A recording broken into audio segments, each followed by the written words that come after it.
Direction ಹೋಗ್ಬೇಕಾಗತ್ತೆ. ಅಲ್ಲಿಗೆ ದರ್ಶನ್ಗೆ ಜೈಲ್ ಊಟ ಫೇಕ್ಸ್ ನೋಡಿ. ಸೊ ಈಗ ಒಂದು ವಿಚಾರ, ಈಗ ಅಲ್ಲಿ ಕೋರ್ಟ್ ನಲ್ಲಿ ವಾದವನ್ನ ಕೇಳ್ತಾ ಇದ್ವಿ. ಪವಿತ್ರ ಗೌಡ ಪರ ವಕೀಲರು ಒಂದು ವಾದವನ್ನ ಮಂಡಿಸ್ತಾರೆ. ಏನಂತ ಹೇಳ್ತಾರೆ, ಪವಿತ್ರ ಗೌಡ ತುಂಬಾ ನೋವಲ್ಲಿದ್ದಾರೆ ಅಂತೇಳಿ. ಇದೇ ಕಳೆದ 5-6 ದಿನಗಳಿಂದ ರೇಣುಕಾ ಸ್ವಾಮಿಯವರ ತಾಯಿ ಪತ್ನಿ ಎಷ್ಟು ನೋವಲ್ಲಿದ್ದಾರೆ. ಯಾರದನ್ನ ಪ್ರಶ್ನೆ ಮಾಡ್ತಾರೆ, ಯಾರು ಕೇಳ್ತಾರೆ ಅದನ್ನ? ಶ್ರೀಪಾದ್,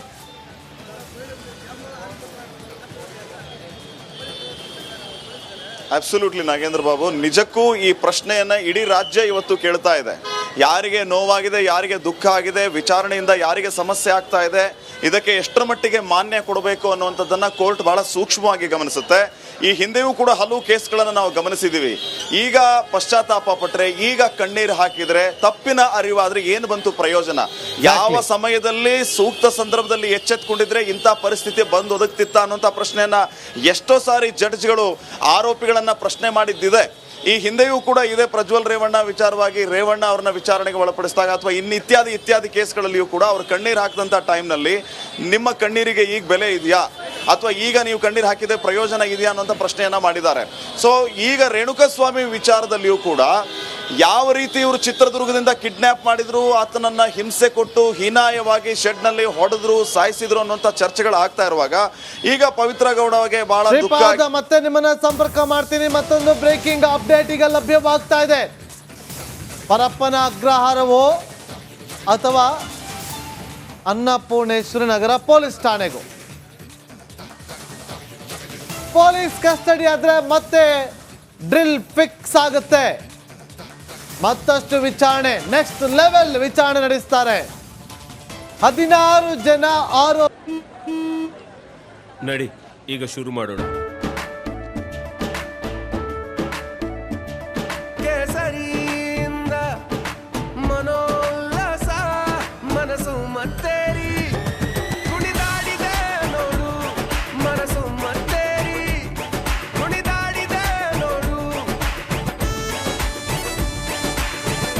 ಕ್ಷಣ ಕ್ಷಣವೂ ಆಚರಿಸಿ ಕೇಸರಿ ಹಬ್ಬ. ವಿಮಲ್ ಬಾಯಲ್ಲಿ ಹೇಳಿ ಕೇಸರಿ. ಆರೋಪಿಗಳು ಇಲ್ಲಿಯವರೆಗೂ ಅರೆಸ್ಟ್ ಆಗಿದ್ದಾರೆ. ಈ 16 ಜನ ಆರೋಪಿಗಳ ಪೈಕಿ 11 ಜನ ಆರೋಪಿಗಳು ಕಸ್ಟಡಿಗೆ ಬೇಕು ಅಂತೇಳಿ SPP ಮನವಿಯನ್ನ ಮಾಡಿಕೊಂಡಿದ್ದಾರೆ. ಈಗ ಆದೇಶವನ್ನ ಬರೆಸ್ತಾ ಇದ್ದಾರೆ ನ್ಯಾಯಾಧೀಶರು. ಬರೆಸ್ತಾ ಇದ್ದಾರೆ. ಆ ಆದೇಶ ಬರೆಸಿದ ಬಳಿಕ ಅದನ್ನ ಓದಿ ಹೇಳ್ತಾರೆ.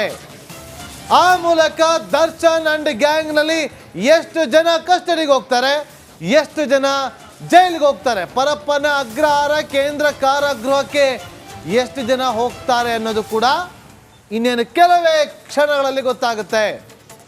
ಪರಪ್ಪನ ಅಗ್ರಹಾರದಲ್ಲಿರುವಂತಹ ಕೇಂದ್ರ ಕಾರಾಗೃಹಕ್ಕೆ ಎಷ್ಟು ಜನ ಹೋಗಬಹುದು, ಎಲ್ಲರೂ ಕೂಡ ಕಾಯ್ತಿದ್ದಾರೆ ಆದೇಶ ಏನಂತ ಹೊರ ಬರುತ್ತೆ ಅಂತೇಳಿ. ಒಂದು ಸಿಡಿಯನ್ನ ಕೊಟ್ಟಿದ್ದಾರೆ. ಸಿಡಿಯಲ್ಲಿ ತುಂಬಾ ಗಂಭೀರವಾದಂಥ ವಿಚಾರ ಇದೆ. ಆ ಸಿಡಿಯನ್ನು ನೀವು ಪ್ಲೇ ಮಾಡಿ ನೋಡಬೇಕು ಅಂತ ಹೇಳಿದ್ದಾರೆ. ನ್ಯಾಯಾಧೀಶರು ನೋಡಿದ ಬಳಿಕ ಅದು ಈ ಚಾರ್ಜ್ ಶೀಟ್ ಸಲ್ಲಿಕೆ ಆದ ಬಳಿಕ ಹಿಯರಿಂಗ್ ಶುರುವಾಗುತ್ತೆ. ಹಿಯರಿಂಗ್ ಶುರುವಾದಾಗ ಇದೆಲ್ಲವೂ ಕೂಡ ಪ್ರಸ್ತಾಪ ಆಗುತ್ತೆ. ಸಾಕ್ಷಿಗಳನ್ನು ಏನು ಕಲೆಕ್ಟ್ ಮಾಡಿದ್ರು, ಸಾಕ್ಷಿಗಳ ಹೇಳಿಕೆಯನ್ನು ದಾಖಲು ಮಾಡೋದು, ತನಿಖಾಧಿಕಾರಿಗಳ ದಾಖಲೆಯನ್ನು ಮಾಡೋದು, ಹೇಳಿಕೆಯನ್ನು ದಾಖಲು ಮಾಡೋದು, ಇದೆಲ್ಲವೂ ಕೂಡ ಚಾರ್ಜ್ ಶೀಟ್ ಸಲ್ಲಿಕೆ ಆದ ಬಳಿಕ. ಆದ್ರೆ ಈಗಿರುವಂಥ ಪ್ರಕ್ರಿಯೆಯನ್ನು ಗಮನಿಸೋದಾದ್ರೆ ಕೆಲವೇ ಕ್ಷಣಗಳಲ್ಲಿ ಆದೇಶ ಹೊರ ಬೀಳುತ್ತೆ. ಶ್ರೀಪಾದ್ ಪಾಟೀಲ್ ಮಾಹಿತಿಯನ್ನು ಕೊಡ್ತಾ ಇದ್ರು. ಶ್ರೀಪಾದ್ ಪಾಟೀಲ್, ಈಗ 16 ಜನ ಆರೋಪಿಗಳ ಪೈಕಿ 11 ಜನ ಆರೋಪಿಗಳು ಕಸ್ಟಡಿಗೆ ಬೇಕು ಅಂತ ಕೇಳ್ತಾ ಇದ್ದಾರೆ. ಏನ್ ಕಾರಣ? ತನಿಖೆ ಇಲ್ಲಿಯವರೆಗೂ ಏನು ನಡೆದಿತ್ತು ಅದರ ನೆಕ್ಸ್ಟ್ ಲೆವೆಲ್ ತನಿಖೆಯನ್ನು ನಡೆಸಬೇಕಾಗಿದೆ. ಹಾಗಾಗಿ ಅವರು ಬೇಕು ಅಂತೇಳಿ ವಾದವನ್ನ ಮಂಡಿಸ್ತಾ ಇದ್ದಾರೆ. ಎಷ್ಟೊತ್ತಿಗೆ ಆದೇಶ ಹೊರ ಬೀಳಬಹುದು ಶ್ರೀಪಾದ್?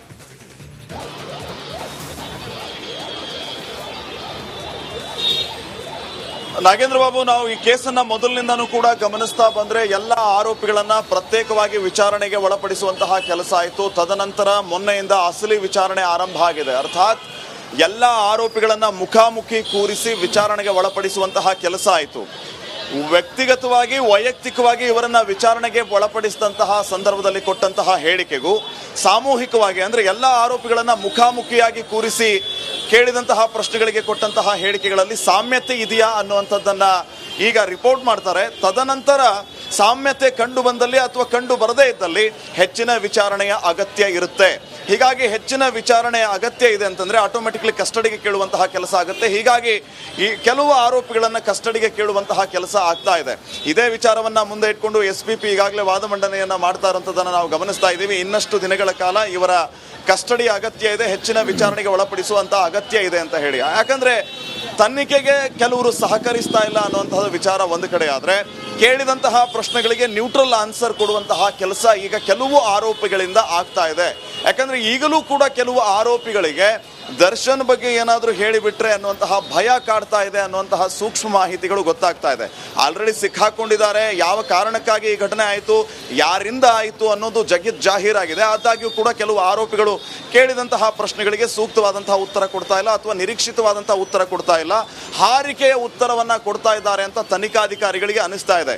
ಹೀಗಾಗಿ ಹೆಚ್ಚಿನ ವಿಚಾರಣೆಯ ಅಗತ್ಯತೆ ಇದೆ, ಹೆಚ್ಚಿನ ವಿಚಾರಣೆ ಬೇಕು ಅಂತ ಕೇಳ್ತಾ ಇದ್ದಾರೆ.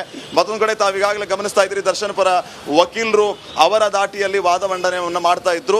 ಎಲ್ಲ ಕೂಡ ಮುಗಿದಿದೆ, ವಾದ ಮುಕ್ತಾಯ ಆಗಿದೆ. ಬಹುಶಃ ಇನ್ನೇನು ಕೆಲವೇ ಕ್ಷಣಗಳಲ್ಲಿ ಈಗ ಆದೇಶ ಪ್ರಕಟ ಆಗುವ ಎಲ್ಲ ಸಾಧ್ಯತೆ ಇದೆ. ಸದ್ಯಕ್ಕೆ ಆದೇಶವನ್ನು ಭರಿಸುವಂತಹ ಕೆಲಸ ಆಗ್ತಾ ಇದೆ. ಬಹುತೇಕ ಜುಡಿಷಿಯಲ್ ಕಸ್ಟಡಿ ಆಗಬಹುದು ಅನ್ನೋ ಸಾಧ್ಯತೆಗಳ ಬಗ್ಗೆ ಈ ಕೋರ್ಟ್ ಆವರಣದಲ್ಲಿ ಚರ್ಚೆ ಆಗ್ತಾ ಇದೆ. ನಾಗೇಂದ್ರ ಬಾಬು, ಜುಡಿಷಿಯಲ್ ಕಸ್ಟಡಿ ನ್ಯಾಯಾಂಗ ಬಂಧನಕ್ಕೆ ಒಪ್ಪಿಸಿದರೆ ಇಲ್ಲಿಂದ ನೇರವಾಗಿ ಪರಪ್ಪನ ಅಗ್ರಹಾರಕ್ಕೆ ದರ್ಶನ್ ಶಿಫ್ಟ್ ಆಗ್ತಾರೆ. ಪರಪ್ಪನ ಅಗ್ರಹಾರ ಜೈಲೇ ಗತಿ ಆಗುತ್ತೆ.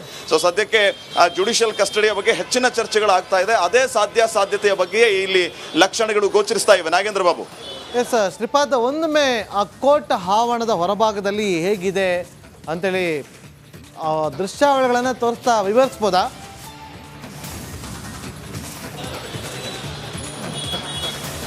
ಶೋರ್ ನಾಗೇಂದ್ರ ಬಾಬು, ಈಗಾಗಲೇ ನಾವು ಗಮನಿಸ್ತಾ ಇದ್ದೀವಿ ಕೋರ್ಟ್ನ ಆವರಣದ ಮುಂಭಾಗದಲ್ಲಿ ಹಲವು ಜನ ಸೇರಿದ್ದಾರೆ. ಇವರೆಲ್ಲರೂ ಕೂಡ ನಾವು ಸುಮ್ಮನೆ ಪ್ರಶ್ನೆ ಮಾಡಿದ್ವಿ, ಏನಕ್ಕೆ ಬಂದಿದ್ದೀರಿ ಇಲ್ಲಿ, ಯಾವ ಕಾರಣಕ್ಕೆ ಬಂದಿದ್ದೀರಿ ಅಂತಂದರೆ ನಮ್ಮ ಬಾಸ್ನ ನೋಡೋಕೆ ಬಂದಿದ್ದೀವಿ ಅಂತ ಹೇಳ್ತಾ ಇದ್ರು. ಅವ್ರನ್ನ ಒಂದ್ಸಾರಿ ಕಣ್ತುಂಬ್ಕೋಬೇಕು ಅನ್ನೋಂಥ ಮಾತನ್ನು ಅವ್ರು ಹೇಳ್ತಾ ಇದ್ರು. ಸೊ ನೀವು ಗಮನಿಸ್ತಾ ಇರ್ಬೋದು, ಈ ಕಡೆ ಮರದ ಪಕ್ಕದಲ್ಲಿ ನೋಡಿ ಆ ಕಾಂಪೌಂಡ್ ಮೇಲೆ ನಿಂತ್ಕೊಂಡು ಕೆಲವರು, ಇನ್ನೊಂದು ಆಶ್ಚರ್ಯ ಏನಂತಂದರೆ ಇಲ್ಲಿಂದನೇ ಕೆಲವರು ಫೇಸ್ಬುಕ್ ಲೈವ್ ಕೂಡ ಹೊರಟಿದ್ದಾರೆ. ಅವರ ಅಭಿಮಾನಿಗಳು ಅಣ್ಣ ಬರ್ತಾರೆ ಅಂತ ಅದಕ್ಕೆ ಟ್ಯಾಗ್ಲೈನ್ ಕೊಟ್ಟು ಅವರ ಅಣ್ಣನಿಗಾಗಿ ಈ ತಮ್ಮಂದ್ರು ಕಾಯ್ತಾ ಇದ್ದಾರೆ. ಸೊ ಎಷ್ಟೊತ್ತಿಗೆ ಅವ್ರು ಬರ್ತಾರೆ, ಏನು ಎತ್ತ ಅನ್ನೋದು ಇನ್ನೂ ಕೂಡ ವಿಚಾರ ಗೊತ್ತಿಲ್ಲ. ಆದರೆ ಈ ಕೋರ್ಟ್ನ ಕಾಂಪೌಂಡ್ನ ಉದ್ದಕ್ಕೂ ಅಣ್ಣನನ್ನು ನೋಡೋಕ್ಕೆ ಈ ಸಾಕಷ್ಟು ಸಂಖ್ಯೆಯಲ್ಲಿ ಅವರ ಅಭಿಮಾನಿಗಳು ತಮ್ಮಂದ್ರು ಕಾಯ್ತಾ ಇದ್ದಾರೆ. ಈಗ ಸದ್ಯಕ್ಕೆ ಕೋರ್ಟ್ನ ಮುಂಭಾಗದಲ್ಲಿರುವಂತಹ ಪರಿಸ್ಥಿತಿ ಇದು. Nagendra Babu. Okay, thank you Shripad, ನಿಮ್ಮೆಲ್ಲ ಮಾಹಿತಿಗಾಗಿ.